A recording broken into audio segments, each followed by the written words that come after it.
یہ ہے وقت میڈیا۔ ضلع رامپور کی علمی و ادبی بستی ٹانڈا میں 17 مارچ 2023 کو خوبصورت نوجوان طارق جمیل کی شادی کے مبارک موقع پر جشن شادی کے عنوان سے ایک شاندار آل انڈیا نعتیہ مشاعرے کا انعقاد کیا گیا۔ اس مشاعرے کے سرپرست رہے بابل گارڈن ٹانڈا کے اونر نیک دل انسان حاجی شاہنواز خان صاحب۔ مشاعرے کے مہمان خصوصی رہے جناب ابھینیت کمار صاحب ایس ڈی ایم ٹانڈا۔ مشاعرے کے کنوینر رہے ٹانڈے کی ادب نواز شخصیت حاجی مشرف صاحب۔ اس مشاعرے کے کو کنوینر رہے حافظ معروف علی صاحب، اور اس مشاعرے کے اسپانسر رہے مکرانہ ماربل ٹانڈے کے آنر صادق امین صاحب۔ تلاوت کلام مجید سے اس محفل کا برکتوں والا آغاز ہوا۔ اب میں ذکر رسول صلی اللہ علیہ وسلم کی کچھ خصوصیات جو میرے علم میں ہیں، آپ کی یہ بستی تو حفاظ کرام، علماء کرام، مفتیان کرام کی بستی ہے، مجھ جیسا جاہل آدمی کیا گفتگو کر سکتا ہے آپ کے درمیان، لیکن اللہ رب العزت کا ذکر اور اللہ کے رسول صلی اللہ علیہ وسلم کا ذکر یہ اسٹیٹس نہیں دیکھتا، یہ لیول نہیں دیکھتا، یہ قابلیت نہیں دیکھتا، بلکہ یہ دل کی تڑپ دیکھا کرتا ہے۔ کچھ معلومات، کچھ باتیں جو میرے اندر ہیں، شاید وہ آپ کے لیے کوئی اضافے کا سبب بن جائے، تو میں اس پہ روشنی ڈالنے کی کوشش کرتا ہوں۔ وَرَفَعْنَا لَكَ ذِكْرَكَ ایک آیت طیبہ ہے جو اللہ کے رسول صلی اللہ علیہ وسلم کے ذکر کے لیے ان کی عظمتوں کو بیان کرنے والی آیت پاک ہے۔ جب جبریل امین کو اللہ رب العزت نے اس کی تفسیر جو مجھ تک پہنچی ہے وہ میں آپ تک پہنچاتا ہوں۔ اس کی تفسیر میں یہ بات لکھی گئی ہے کہ جب اللہ پاک نے جبریل امین کو یہ آیت دی کہ اے جبریل میرے محبوب کے پاس جاؤ اور یہ آیت پہنچا دو، وَرَفَعْنَا لَكَ ذِكْرَكَ، اے محبوب ہم نے تمہارے ذکر کو بلند کر دیا۔ تو اس وقت کچھ گفت و شنید ہوئی تھی اللہ پاک کے اور جبریل امین کے درمیان، بڑی خوبصورت باتیں تھیں۔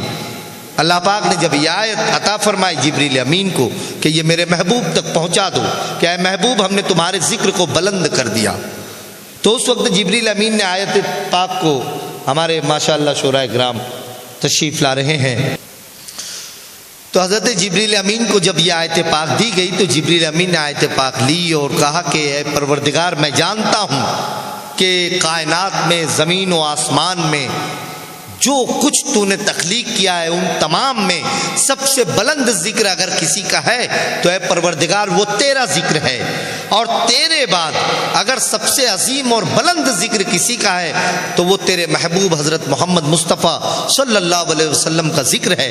تو پھر یہ آیت پاک پہنچانے کا مقصد کیا آیا کہ اے محبوب ہم نے تمہارے ذکر کو بلند کیا۔ وَرَفَعْنَا لَكَ ذِكْرَكَ، یعنی کہ اللہ پاک کا ذکر سب سے زیادہ بلند ہے، اور اللہ کے ذکر کے بعد سب سے زیادہ بلند اگر کوئی ذکر ہے تو وہ ہمارے اور آپ کے آقا کا ہے۔ پھر یہ آیت پاک کا مقصد کیا ہوا؟ تو اللہ رب العزت نے اس وقت بیان فرمایا تھا کہ اے جبرائیل میں نے اپنے محبوب کے ذکر کو اتنا بلند کر دیا ہے کہ اب جہاں پر میرا ذکر ہوگا وہاں اگر میرے محبوب کا ذکر نہیں ہوگا تو میں اپنا ذکر بھی قبول نہیں کروں گا، بلکہ میرے ذکر کے ساتھ ساتھ میرے محبوب کا ذکر کرنے والوں کو بھی میں اپنے قریب کروں گا اور ان کے ذکر کو قبول کروں گا۔ تو اللہ رب العزت نے اپنے محبوب کے ذکر کو بہت بلند کیا ہے۔ میں مبارکباد پیش کرتا ہوں قاضی مشرف علی صاحب کو، انہوں نے اپنے فرزند طارق جمیل صاحب کے عقد کے موقع پر، ان کی شادی کے موقع پر اس نعتیہ مشاعرے کا انعقاد کیا۔ پوری کائنات میں ہمارے مسلمان لوگوں میں بھی میں دیکھتا ہوں بہت سارے جگہوں پر جب بیٹے کی شادی ہوتی ہے تو خوشی کے نام پر ڈی جے بجوائے جاتے ہیں، ناچ گانا ہوتا ہے، ٹھمکے لگائے جاتے ہیں، اور 2-4 مہینے کے بعد جب بہو اپنا رنگ بتاتی ہے تو ہوٹلوں پر بیٹھ کر شکایتیں کرتے ہیں۔ بنیاد آپ نے کیا رکھی تھی اپنے بیٹے کی شادی پر؟ آپ نے کبھی اس پر غور کیا، دھیان دیا کہ آپ اپنے بیٹے کے نکاح سے پہلے ایک دن پہلے آپ نے بنیاد کیا رکھی تھی؟ اگر آپ نے ٹھمکے نہیں لگوائے ہوتے، اگر آپ نے ڈی جے نہیں بجوایا ہوتا، اگر آپ نے غلیظ اور حرام کام نہیں کیا ہوتا تو ظاہر سی بات ہے آپ کی بہو کی شکل میں آپ کے گھر میں عذاب نہیں آتا۔ ہماری قوم معاشرتی قدروں کا شکار ہوتی جا رہی ہے۔ میں سلام عرض کرتا ہوں علی جناب مشرف علی صاحب کو کہ انہوں نے اپنے گھر میں اپنے بیٹے کے عقد کے موقع پر اللہ رب العزت کے ذکر کی محفل سجائی، اللہ کے رسول صلی اللہ علیہ وسلم کے ذکر کی محفل سجائی۔ بنیاد میں ہمیں یہ کام کرنا چاہیے۔ اگر ہمارے گھر خوشی ہے تو کیا ضروری ہے کہ اس کا اظہار ہم کسی غلط طریقے سے کریں؟ نہیں، اگر ہمارے گھر میں خوشی ہے تو اس کا اظہار ہونا چاہیے اللہ کے ذکر کے حوالے سے، اللہ کے رسول صلی اللہ علیہ وسلم کے ذکر کے حوالے سے، تاکہ برکتوں کا نزول بھی ہمارے گھر آنگن میں ہو، تاکہ شکایتیں ہمارے پاس نہ رہیں۔ ظاہر سی بات ہے اگر ہم برا کوئی کام کریں گے بنیاد میں تو ہمارے گھر میں لعنتیں برسیں گی، ہمارے گھر میں برائیاں ہی ہونے والی ہیں۔ بہت سارے لوگ جو یہ کام کرتے ہیں، میں گزارش کرتا ہوں کہ وہ بچیں اس کام سے۔ یہ تھوڑی دیر کے لیے آپ کی خوشی کا سامان ضرور ہے، لیکن عمر بھر کے لیے آپ کو ہزیمت اور پریشانیاں اٹھانی پڑ سکتی ہیں۔ آپ اپنی خوشی میں اللہ کے ذکر کی محفلیں سجائے کریں، اللہ کے رسول صلی اللہ علیہ وسلم کے ذکر کی محفلیں سجائے کریں، تاکہ آپ کے گھر میں خیر و برکت کا نزول ہو۔ آپ کا بچہ اگر رشتہ ازدواج سے منسلک ہو رہا ہے تو اس کے رشتے میں برکتوں کا نزول ہونا چاہیے۔ ہمارے حاجی فراست علی صاحب نے یہ بنیاد رکھی ہے کہ انہوں نے اپنے بیٹے کے عقد کے موقع پر اللہ کے اور اللہ کے رسول صلی اللہ علیہ وسلم کے ذکر کی محفل سجائی۔ میں انہیں مبارکباد پیش کرتا ہوں، اور یہ روایت بننی چاہیے۔ ہمارے یہاں بہت ساری چیزیں شادی بیاہ کے نام پر غلط در آئی ہیں ہمارے معاشرے میں، تو ایک روایت بننی چاہیے کہ ہم لوگ اگر ہمارے گھر میں عقد کا کوئی محفل ہو، نکاح کی محفل ہو، تو ہم نعت پاک کی محفل سجائیں، اللہ کے ذکر کی محفل سجائیں، تاکہ لوگ اس میں شریک ہوں تو اس میں برکتوں کے ساتھ شریک ہوں، دعاؤں کے ساتھ شریک ہوں۔ آج کے اس محفل میں اللہ کے رسول صلی اللہ علیہ وسلم کا ذکر ہونے والا ہے۔ اللہ کے رسول صلی اللہ علیہ وسلم کے ذکر کی برکتیں، اس کے مراتب بہت بلند ہیں۔ ایک مرتبہ حضرت عمر رضی اللہ تعالیٰ عنہ کا دور خلافت، اور وہ اپنے دور خلافت میں رات کے وقت مدینہ شریف کی گلیوں میں گھوما کرتے تھے۔ ایک ایک گلی میں گھومتے تھے کہ کوئی میری رعایا میں، میری حکومت میں، میری خلافت میں کوئی پریشان تو نہیں ہے، کوئی بھوکا تو نہیں ہے۔ رات کے وقت مدینے کی گلیوں میں ٹہلا کرتے تھے حضرت عمر۔ ایک دن رات کو نکلے، ایک گھر سے آواز آئی تو اس گھر کے قریب ہو گئے۔ دروازے پر حضرت عمر نے کان لگایا تو اندر سے کچھ آواز آ رہی تھی۔ حضرت عمر سے وہ آواز سمجھ میں حضرت عمر کی اس وقت نہیں آئی، تو انہوں نے دروازے پر دستک دی۔ ان کو لگا کہ کیا پتہ کیا پریشانی یا کوئی معاملہ ہو، تو انہوں نے دستک دی تو اندر ایک بوڑھی عورت تھی۔ اس عورت نے آواز لگائی اندر سے، دستک سننے کے بعد کہا کون؟ تو حضرت عمر کہتے ہیں کہ اس بوڑھی عورت کی آواز سننے کے بعد حضرت عمر نے کہا کہ مائی میں عمر ہوں، وقت کا خلیفہ ہوں۔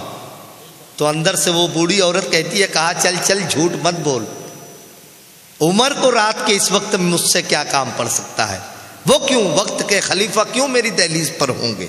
حضرت عمر نے کہا کہ مائی میں عمر ہی ہوں، آپ دروازہ کھولیں۔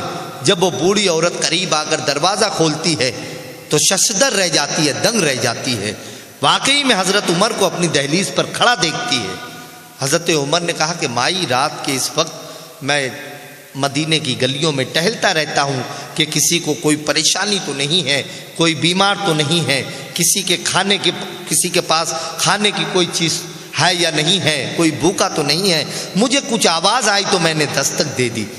تو اس بوڑھی عورت نے کہا کہ آئیے آپ اندر آئیے۔ حضرت عمر اندر گئے، وہ بوڑھی عورت جا کر اپنے مقام پر بیٹھی، سامنے حضرت عمر بیٹھ گئے۔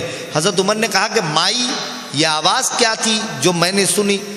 تو اس بوڑھی عورت نے کہا کہ اے عمر میں سوت کاٹ رہی تھی. اس وقت کپڑا بننے کا جو عمل ہوتا تھا، جیسے آج عورتیں وہ کام کرتی ہیں جہاں پاور لوم کا کام ہوتا ہے، تو اس زمانے میں بھی عورتیں سوت کو کاٹا کرتی تھیں. تو اس بوڑھی عورت نے کہا کہ عمر میں سوت کاٹ رہی تھی. حضرت عمر نے کہا کہ سوت کاٹنے کی تو آواز نہیں آتی ہے، کوئی اور آواز آ رہی تھی. تو اس بوڑھی عورت نے کہا کہ اے عمر جب میں سوت کاٹ رہی تھی تو میں نے سوچا کہ اللہ کے رسول صلی اللہ علیہ وسلم کا ذکر بھی ساتھ میں کر لوں، سوت بھی کاٹ لوں اور ذکر بھی کر لوں. تو میں ایک نعت کے کچھ شعر پڑھ رہی تھی، اس وقت کے کسی شاعر کی لکھی ہوئی عربی زبان کی نعت پاک انہیں یاد تھی، اس بوڑھی عورت کو پڑھ رہی تھی. تو انہوں نے کہا کہ میں نعت بھی پڑھ رہی تھی، سوت بھی کاٹ رہی تھی.